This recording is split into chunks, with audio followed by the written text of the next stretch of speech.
Hi, I'm Benton Stokes. And I'm Elaine O'Rourke. And this is Cocktail Theology.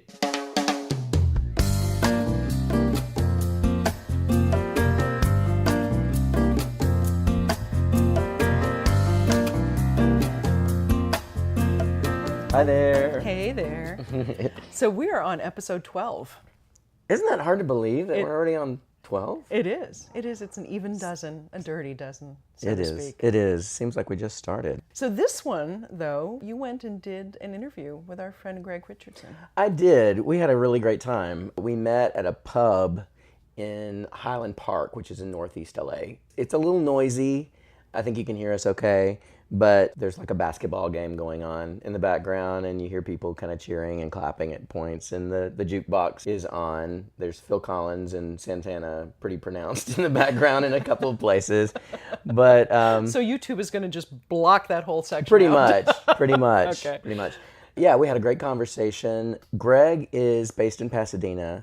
He is a spiritual coach. I don't know that he would describe himself that way. He does coach people in spiritual direction. He also goes to organizations and speaks to leadership.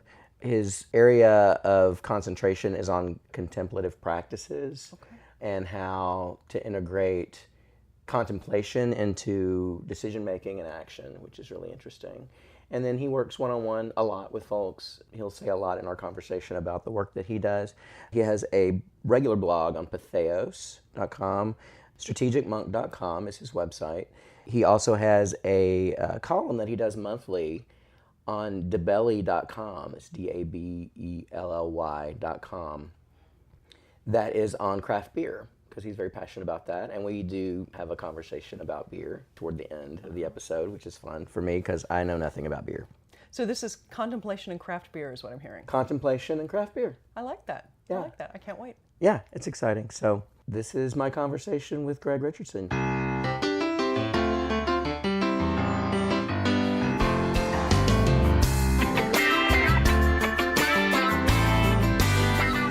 Well, I am here at the Greyhound Bar and Grill in lovely Highland Park, California, with my friend Greg Richardson. Hi, Greg. Hey, how are you doing? I'm really great, man. So we are here enjoying a couple of beers, and we're going to talk about beer later because Greg is a connoisseur of beer, craft beer specifically.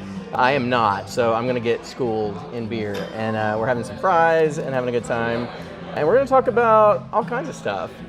But I want to start by talking about what Greg does. And Greg has a colorful story. He started out in rural Wisconsin. That's right. Which is where beer is born. Some of it. Well, which you pointed out. Yes. The birthplace of beer. Which I'm sure you could give us a colorful history on beer if we had time for that, right? Most definitely. Maybe that's another podcast. We can do a whole thing on beer. Great. Or a series. We could do that. But tell me a little bit about what brought you to California. And I know it's a longer journey than simply that. It's a little complicated. Okay. I grew up in Wisconsin. Mm-hmm. I went to school there for a long time. Okay. I went to college and law school and got a master's degree. I practiced law there, and I eventually moved from there to Washington, D.C., was there for a couple of years, and then moved to Chicago, Okay. and then back to Washington, and then eventually moved to California. Wow. Well, let me say, I grew up very motivated to find the right answer. Mm-hmm. That was true at school, it was true at church, Mm-hmm. it was true at home for me. Yeah. I became a very right answer person. I went to law school and I became a criminal prosecutor because it's hard to get more right answer than that. Wow. And then eventually I got to a point in my life where I realized I didn't really do what I wanted to do. And as I thought about it, I realized further that it wasn't just that I didn't do what I wanted to do, I didn't really even think about it. Yeah. It wasn't a factor for me. Yeah. I just did what people expected me to do. I can so relate to that. Yeah. I did the very same thing. Yeah. And so I decided to make some changes, and a part of those changes and a result of some of those changes was moving from Washington, D.C. to Southern California. Wow. Yes. That's incredible. It was pretty incredible at the time, too. Yeah. Wow. Yeah, for me, my story was I grew up in the church in a small kind of fundamentalist denomination, and I felt, scare quotes, called into ministry. As a teenage boy, I assumed that meant to be a pastor of a local church, and so I went to the right Christian college, Sure. started down that road, lasted about a quarter in that college, and decided that wasn't actually what I was supposed to be doing. Sure. And then eventually laid out for a year, worked in a record store, transferred to another school, changed my major, and music was really what I was doing the whole time anyway. Sure. Sort of had to figure that out, but it was like I didn't even consider any other schools, any other Sure. majors. Sure. I just knew that was what I was supposed to do. Sure. So it sounds like you had a similar experience. You just knew Yes. that's what you were supposed to do. Yes. Yes. I decided I wanted to be a lawyer when I was in 3rd grade. Wow. So, yes. I pretty much knew. So what in a 3rd grader would make him know that law is the right thing to do? Well, there were several reasons. Okay. I grew up very much formed by Perry Mason. I love Perry Mason. Yeah. I still love Perry Mason. Oh yeah. And so that's what I wanted to be. Wow. Then I also, I was very intentional when I was young. And I decided probably the best job you could have would be President of the United States. And so I started reading biographies of all these different presidents, and most of them had been lawyers. Right. And so I thought, well, it's obvious that if I'm going to reduce my odds, I'll be a lawyer. Yeah. So it only makes sense. Wow. Yeah. Okay. That's really smart just- for a kid to figure that out. It just put that made together. sense to me. Yeah, for sure. Of the presidents that you read about, was there one or two that really stood out to you? Well, I mean, the typical one. I mean, I wasn't very old, but Well, yeah. Abraham Lincoln. Right. I mean, I read a lot of biographies trying to draw things from even presidents I didn't really know that much about. Sure. And so, yeah, I would have to say at that point probably Abraham Lincoln. Abraham Lincoln, And yeah. maybe George Washington. Sure. I'd read a lot about the Civil War and the Revolutionary War when I was really young. And so they were the ones who stood out to me. Right. So, Okay, so where then in your journey as a lawyer did you start to figure out, maybe this isn't what I want to be doing? there is a specific trial that I've probably thought about more than any other trial I participated in. It was not the most significant trial I did or the most complicated or the most intense. I charged someone with theft of 4 tires from a junkyard. Okay. And a salvage yard. Okay. And this particular person had been convicted of petty theft 3 times already. And so I was in a position as a real hardcore prosecutor to charge him as a habitual offender. Yeah. And we actually had a trial, a jury trial. He was very guilty. He changed his story 3 times while he was testifying. Oh no. I actually set a record for the fastest guilty verdict in my county. Before I got back to my office, the jury had chosen a 4-person and found him guilty. Wow. And then it really struck me. We had put all this effort and all this money into this question of, was he guilty beyond a reasonable doubt? Yeah. Everyone knew he was guilty. Yeah. But the real question was, what are we going to do to get him not to do this anymore? Yeah. I mean, I was in a position, really to argue he should go to prison. Because we tried this. Sure. He's a 4-time loser. Sure. I mean, that's really the only other thing we haven't tried.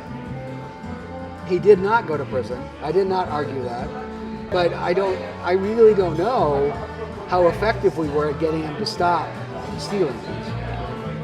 And that really started me questioning and wondering about this whole criminal justice process thing. Wondering if what you were doing was making a difference in the lives of these folks? Well, or could it make a bigger difference? Is there something else that would make a bigger Something else that would make a bigger that impact. would actually Gotcha. help people? Right. So what did you do with that? Well, I thought about it for a while. I kept practicing. Eventually, I went back to school and got a master's degree in public administration. Because, if you really want to help people, public administration is the way to go. Yeah. But that sort of led me into the job that took me to Washington, which was much more of it was a nonprofit and trying to reform and change the way we understand and practice criminal justice. Okay. And in many ways, the things I learned there, not necessarily directly or in a clear set of steps, but that's what really led me to being interested in being a spiritual director. So then, why Southern California? Well, I had personal reasons for wanting to come here. I had known about Southern California for a while. There was a woman I wanted to see if a relationship could happen, which has happened, which is happening. Okay. I can remember growing up as a kid in Wisconsin when it's below zero outside and the snow is piling up, and I was listening to Beach Boys. And then, wow, it must be just amazing to live in a place like Southern California. Right. And then, of course, every year they would show the Rose Parade and the Rose Bowl game, and it was so beautiful, and it was always sunny. So how can anybody not want to live there? Right. That's as good a reason as I can come up with. Why would anybody want to live anywhere else? Yeah. No, it's great. So how long have you been in California? I've lived here over 17 years. Yeah, that's terrific. So that's a long time. Yeah, that's a long time. For our listeners, just to lay out where we are. So we're in Highland Park, which is northeast LA. Yes. And you live in Pasadena, which is just 10 minutes from here, not even. That's right. Very close to here. So Highland Park is sort of between downtown Los Angeles and Pasadena. Pasadena is home of the Rose Bowl. That's right. The parade that happens on New Year's Day that everybody knows about, that is so beautiful. There's so much history there. Yes. It's just a really special place. You can just tell when you walk in. I went to the game 3 years in a row. Wow. Seriously? Seriously? Because Wisconsin came 3 years in a row. No way. And didn't win a single year. Oh, but it doesn't even matter. No, it doesn't. So I'm going to keep going until they win. That sounds like a really great plan. And then maybe after they win. Sure. Okay, so Greg, tell us about what you're doing right now. You do spiritual direction. That's right. You do one-on-one spiritual coaching with folks. That's right. You're also involved with a number of other things, including some organizational coaching and things that you do. Yes. Tell us a couple of things that you're doing right now that you're really excited about and passionate about. I set out to develop my own practice as an independent spiritual director a few years ago. I really had an opportunity to sit down and spend some time reflecting on what it was that I was drawn to do. And one of the big pieces for me was spiritual direction. I should go back a little bit and say that when I moved to California, that was part of a larger process for me. My spirituality, my faith, was becoming much more contemplative than it had been before. Okay. I learned a number of different contemplative practices, and one of those was I had the opportunity to be trained and certified as a spiritual director. I sort of went in trying to see what it was like and what it was about. I'd heard about spiritual direction, but I'd never really experienced it. And about halfway through my 2-year process, I realized, I could do that. I mean, that would be really good. There was a real sense of being drawn into that, a real sense of calling. My partner Elaine, who's in School for Seekers with me, is a spiritual director. And so prior to working with her, I was unfamiliar with the idea of a spiritual director. For our listeners that's never worked with a spiritual director, what is it like to work with a spiritual director? It's awesome. Yes, it is awesome. Really, what I do when I practice spiritual direction, there's sort of 3 or 4 things that I try to do. The first thing I do most of is listening. Yes. People talk to me, people make an appointment and they want to talk to me. Often they have a particular question or a particular issue they want to talk about. Sometimes they just have a general sense of confusion or unease. We talk and I tell them they can talk about whatever they want to talk about. And so the first part is listening. That's what I spend most of my time doing. Okay. Every so often I try to ask an insightful question to get them to either think about something that they've said or look at it maybe from a different angle.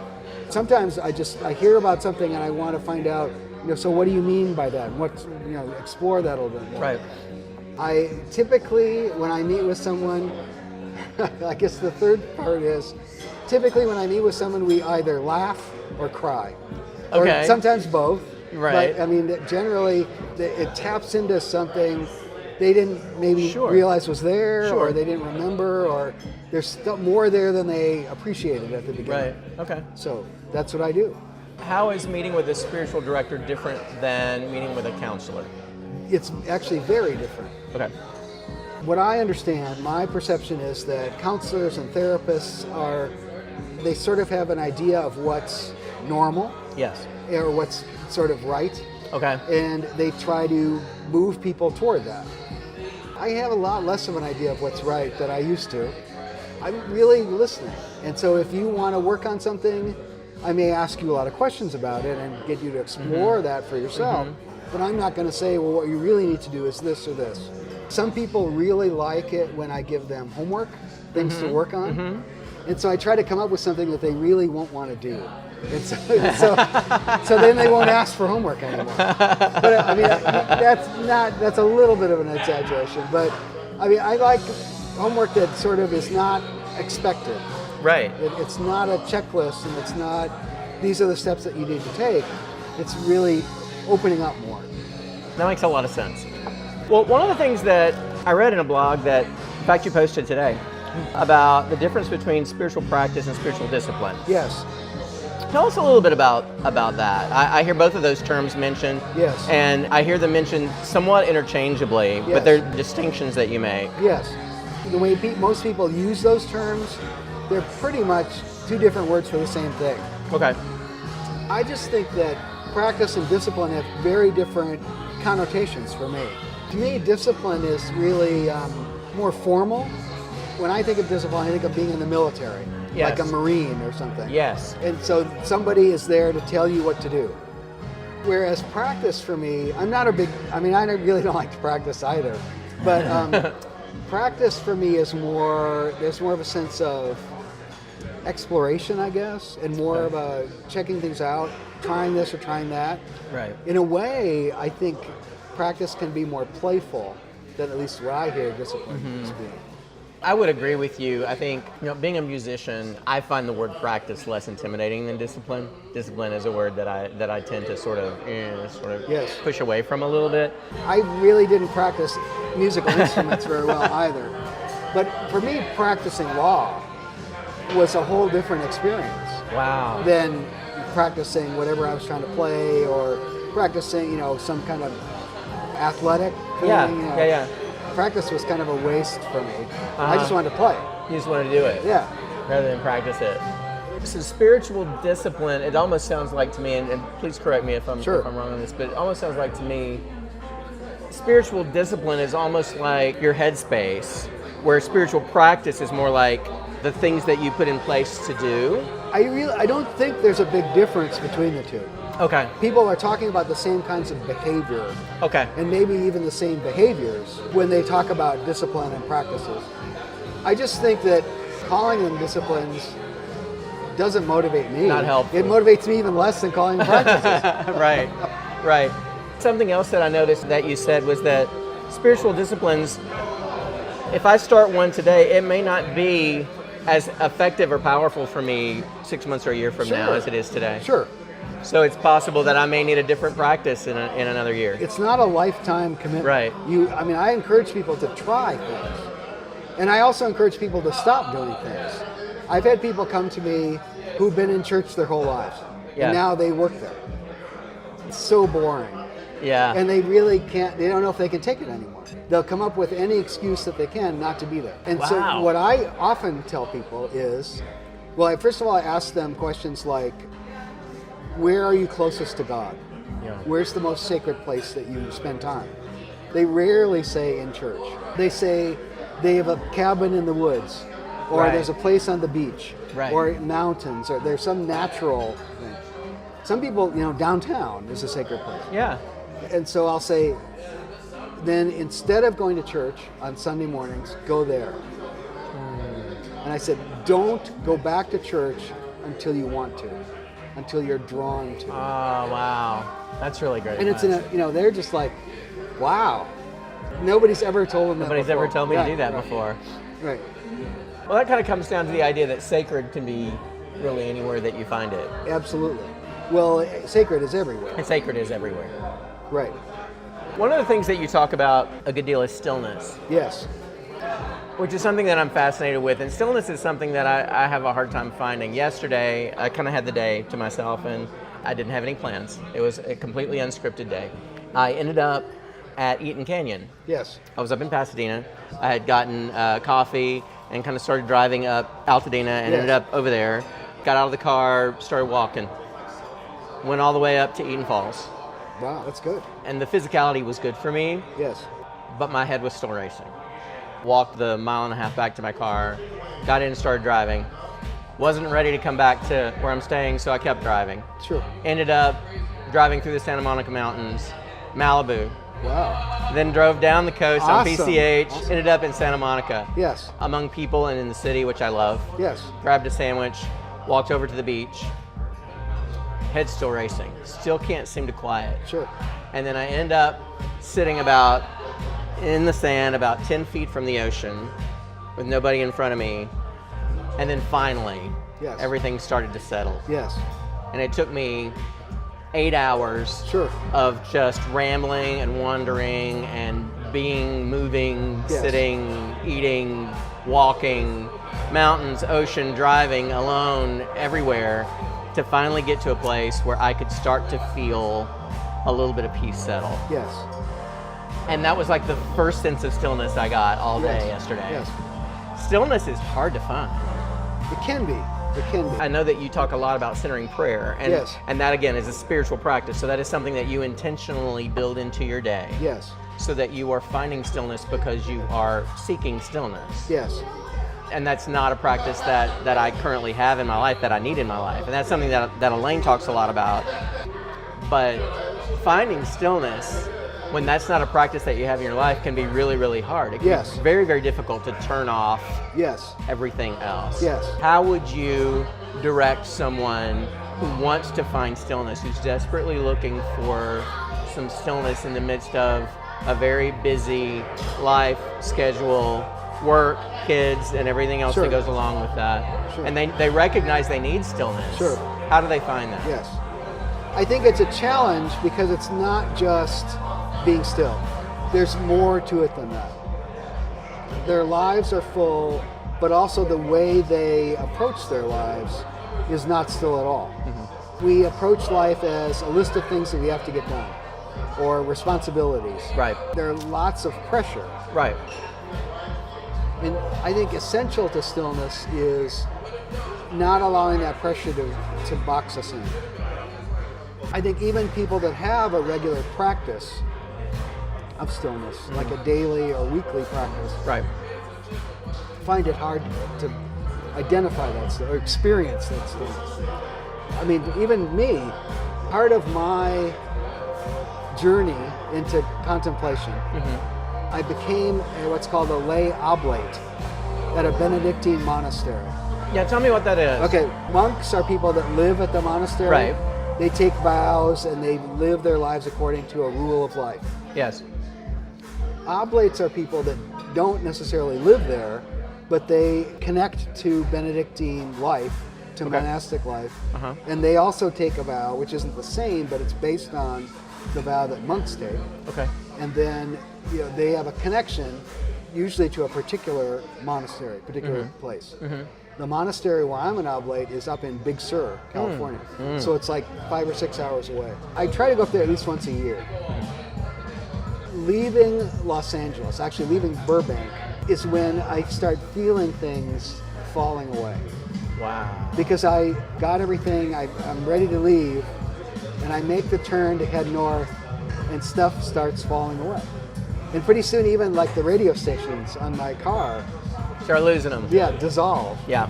And the last thing that usually happens is when I get up there, I lose internet connection. I lose my phone. I don't have any connection when I'm up there. Yeah. So it's really silent.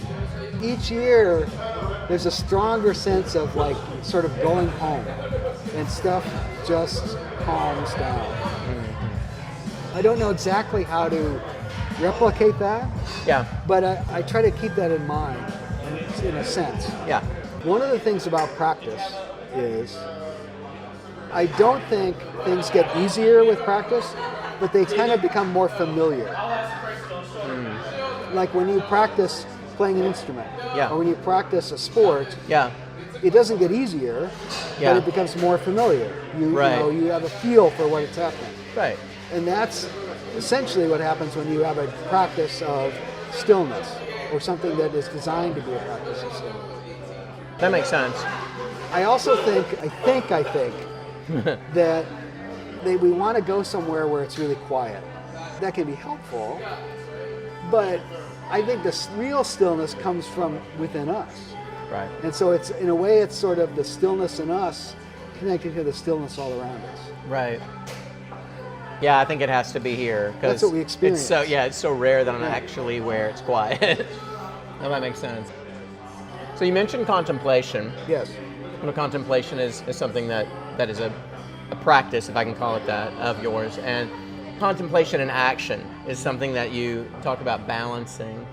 And as leaders, that can be a difficult thing to balance. Yes. But it's a necessary balance, because if you act without contemplation, then you can act rashly. Yes. Or if you just contemplate and don't act, then you're not a leader. and nothing ever happens, Yeah. right? So what kind of advice, when you're talking to leaders in an organization, what sort of advice do you give when leaders need to learn to balance contemplation and action? I think that most leaders, most people today are much more familiar with action than with contemplation. Absolutely. And so I usually start talking about contemplation because they know what they're doing. I mean, they understand what action feels like. Right. Sure, it would be great if people could practice 20 minutes of silence twice a day. That'd be great. Great for them, great for the people around them. Right. Great for lots of people. Great for everybody. Sure, but people can't do that. I mean, it's not realistic. Yeah. Finding a few minutes or a few moments to just stop and take a deep breath, or take a few deep breaths, is a good way to start. Contemplation for me really is not thinking about our thoughts, not thinking about anything. Yeah. Being open to what exists already. Wow. Okay. Okay, so if you can take a few moments and not think about everything, do that. Because then you'll want more, and you'll thirst for more, and then you expand that time. That makes a whole lot of sense to me. Like yesterday when I was having that experience at the ocean, that's kind of where I got to. Yes. I kind of got to the point where I was just open to listening to whatever was going to happen to Yes. me. And the thing that occurred to me, the first thing that occurred to me was I was noticing just how beautiful and serene it was. Yes. And as somebody that I don't swim, and water can be a little terrifying Yes. for me, Yes. and yet I see beauty in the ocean and I see beauty in water all the time. And having experienced it in the waterfall at Eaton Falls, Yes. having experienced water a couple of different ways yesterday, and the life that it gives, and I'm sitting there at the ocean and I'm hearing the surf and Yes. enjoying it, and it's beautiful, and there are kids over here playing in it with their dad, and there's Yes. somebody over here searching for shells, and this is going on, and I'm noticing the beauty of it, and I'm thinking, this would be happening and this would be beautiful if no one were here enjoying it. Yes. This would be amazing with no one watching it. Yes. What lesson is there for me to learn in that?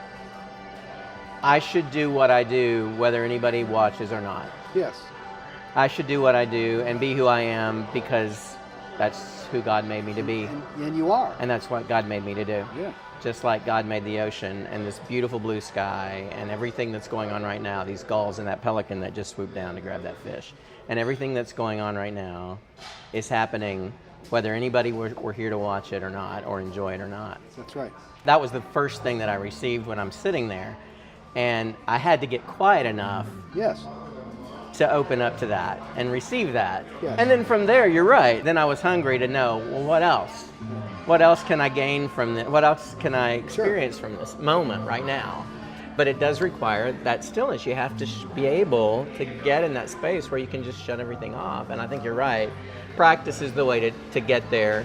And I mean, it literally took me hours and time alone and being intentional about getting in a place where I could do Yes. that and be there. Well, it had been quite a while since you'd done that. Yeah, it had been a while And since so I'd it done that. takes a little while. Yeah, it took a while to get Yes. there. So, but that makes so much sense. Blessed is the man who knows himself, who can yell at the sky and beg to know why and still manage to make his peace. Yeah, that's who I wanna be. Why don't champion the All right, before we get to beer talk, I want to talk just a minute about community. So you were on Twitter, Strategic Monk, Yes. and lately I've noticed on your Twitter, you've been talking a lot and throwing questions out about community. Yes. And community, and I completely agree with you, that community is incredibly important for the spiritual life of the believer. What are ways that you encourage community among folks that follow you, that you coach, but also how do you find community for yourself? I think community can be a real challenge. I Sure. think many people are drawn to social media looking for community. I think so too. And I think one of the really, more than disappointing, terrible things that's happened is how so many aspects of social media have just become arguing, fighting, Yes. conflict. And I'm not really interested in that. I have I'm not either. opinions, but I don't really talk about that. Right. But I think people really are looking for a way to connect with people and not a way to get yelled at. Right. A friend of mine and I started a chat on Twitter a couple months ago. Okay. And actually, community was one of the things we talked about. Our chat is called Words to Live By. Words to live by. And each week we pick a different word. Okay. And so I think a couple weeks ago it was community. Maybe it was more than that, but a few weeks ago it was community. And so she and I take turns. We will pick a word and then we'll come up with the questions. It's on Sundays at 6 p.m. Okay. Pacific time. Awesome. And then we attract a group of people who have a conversation.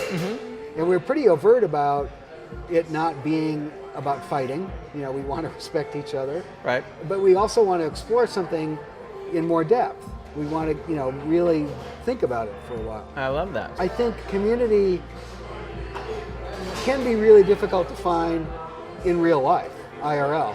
Yes. And so I think so too.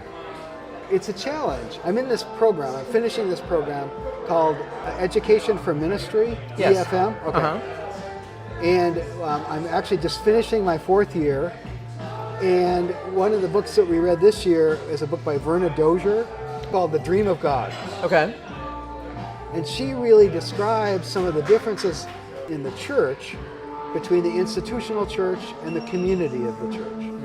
And I think that's can be a challenge in the church, but it also can be a challenge in lots of other organizations. Right. What we set out to do, to change everything, to come up with something innovative, becomes institutionalized Yeah. over time. Yeah. Oh, sure. I don't think I'm a big institutionalized person.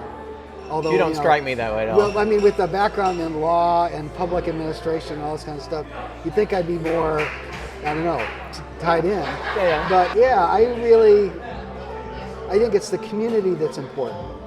I'm not really motivated to strengthen the institution. Yeah, finding community can be really, really tough. And I think a lot of people, a lot of Christ followers, if they aren't connected to a local community of faith in some way, Yes. sometimes really do struggle. Yes. And if social media is their outlet, Yes. and because it can become contentious, Yes. like you're talking about, then they can find themselves feeling pretty isolated, right? Yes. Yes. Do you run into that a lot when you're talking to people? Yes. Yeah. And I'm actually, it's really interesting. I'm in a group on Facebook. By no means is it specifically Christian, Okay. but it's very spiritual. Okay. The founder and the administrator just put out a fairly long explanation of how it's not that they don't want Christians to participate in this group. It's that they're really nervous about how they do participate.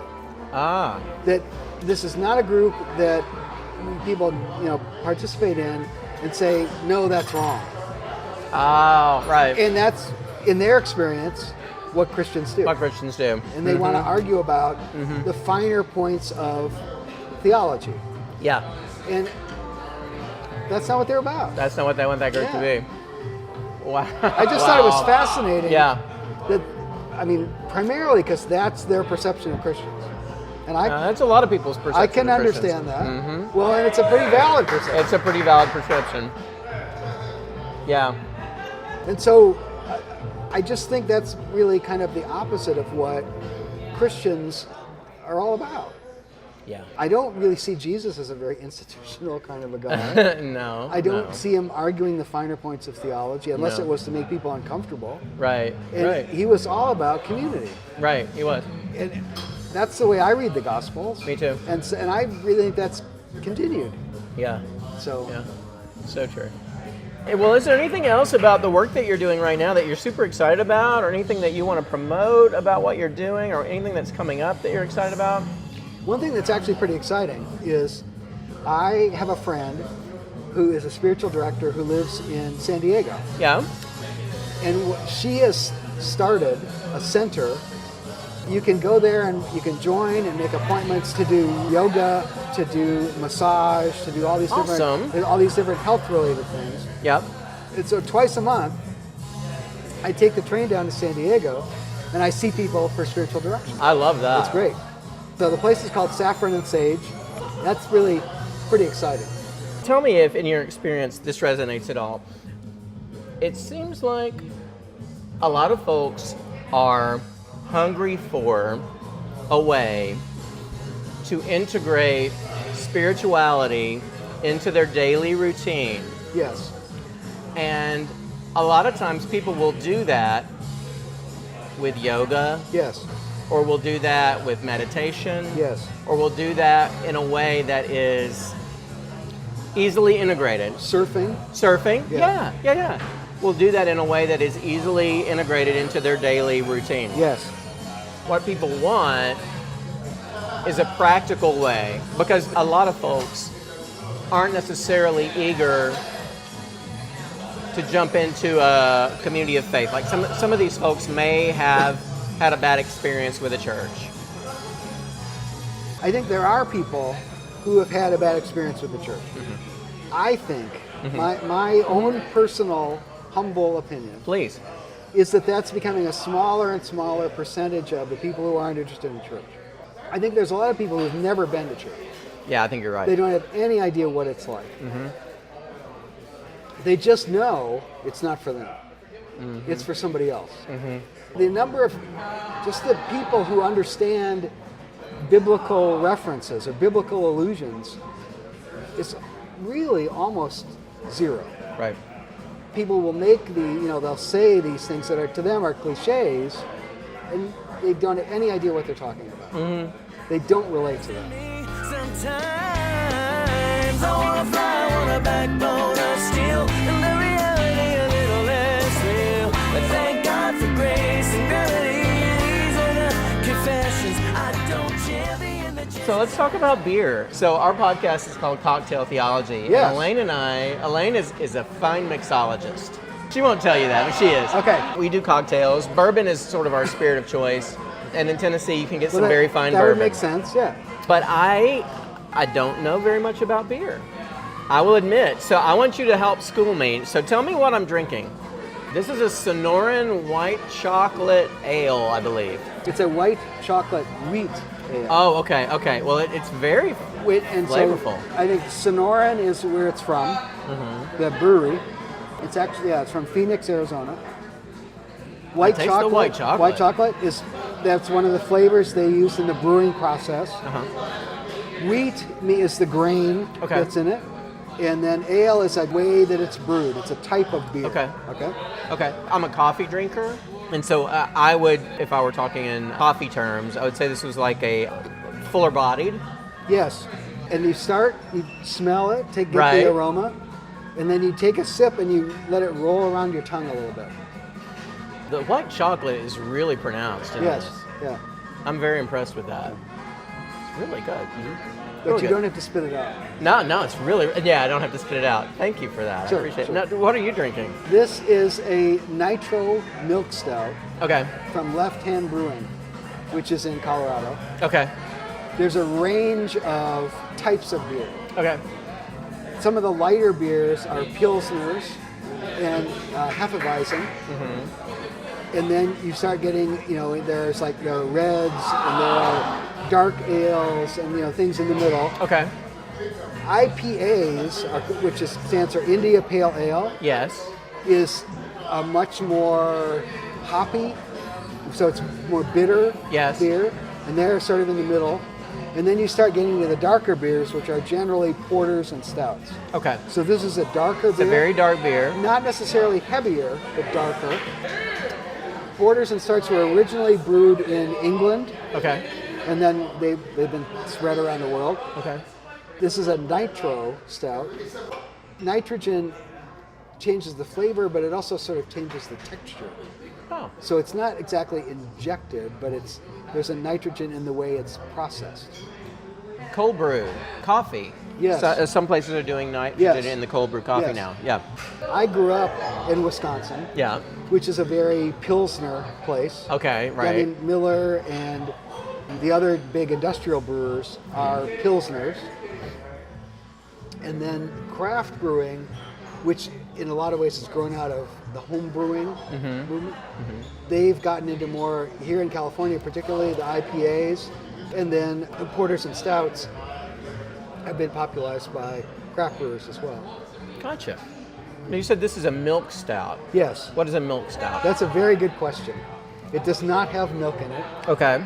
When it was first introduced in England, it was, sounds terrible.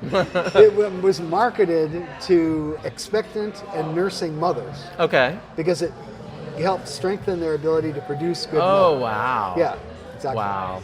Was there any science to this? None at all. None at all. Okay. It was completely made up, Completely made up. Nice. but it does taste good. So, have you always had a love for beer? I grew up knowing what beer tasted like. I think I bought my first beer when I was 15.